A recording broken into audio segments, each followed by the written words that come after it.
নমস্কার, আমি পাপিয়া দত্ত। আমি পশ্চিমবঙ্গের হাওড়া জেলা নিবাসী।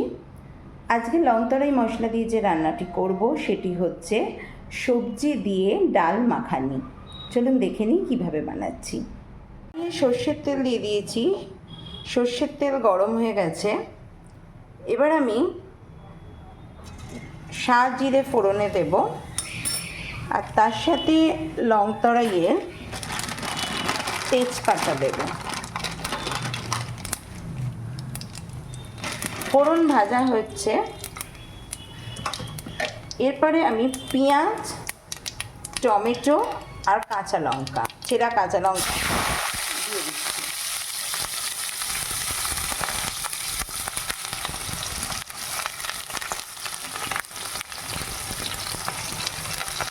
এটা ভাজা ভাজা হবে। ভাজা হয়ে গেছে। এরপরে আমি পেঁয়াজ, রসুন, আদাকে একসঙ্গে বেটে রেখেছিলাম, এটা দিয়ে দিচ্ছি।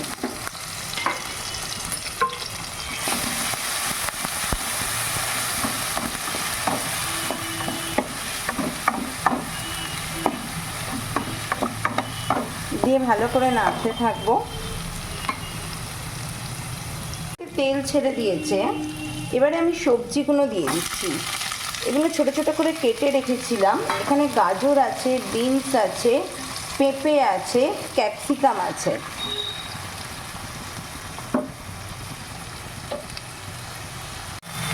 সবজি ভাজা চলছে।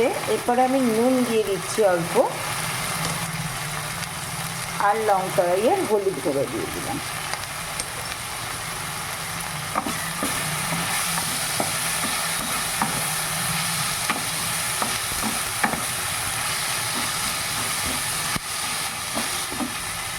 লং তরাইয়ের ধনে গুঁড়ো দিয়ে দিচ্ছি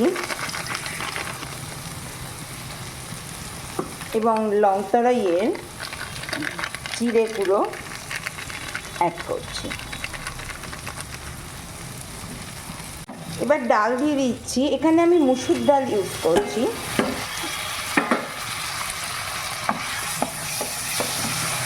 ডাল দিয়ে খুব ভালো করে নাড়াচাড়া করব।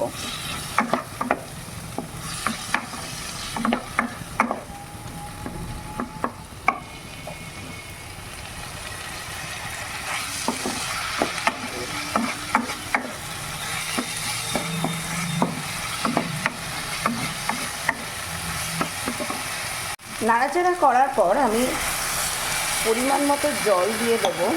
এটা খুব বেশি পাতলা ডাল হবে না, মাখানি যেহেতু মাখা মাখাই হবে।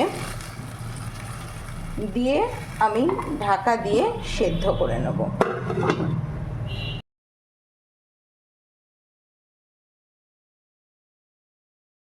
15 মিনিট হয়ে গেছে। এবার আমি ঢাকাটা খুলে দেখি, সবজি এবং ডাল পুরোটাই সেদ্ধ হয়ে গেছে। আমি তো আগে নুন দিয়েছিলাম, এখন অল্প একটু নুন দিচ্ছি, আর অল্প একটু ব্যালেন্সের জন্য চিনি দিয়ে দিচ্ছি। ধনে পাতাকে ধুয়ে রেখেছিলাম, ধনে পাতা কুচি ছড়িয়ে দিচ্ছি। এটি খুব পুষ্টিকর একটি খাবার।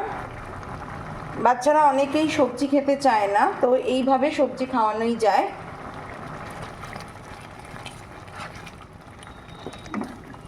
এবং খুব কালারফুল হয় ডালটা।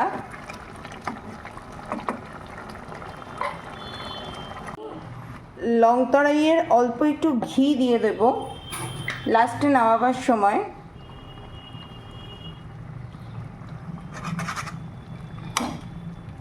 আর অল্প একটু গরম মশলা গুঁড়ো দিয়ে দিচ্ছি। আচ্ছা, রান্না আমার হয়ে গেছে। এবার গ্যাস অফ করে কিছুক্ষণ স্ট্যান্ডিং টাইম দিয়ে পরিবেশন করব।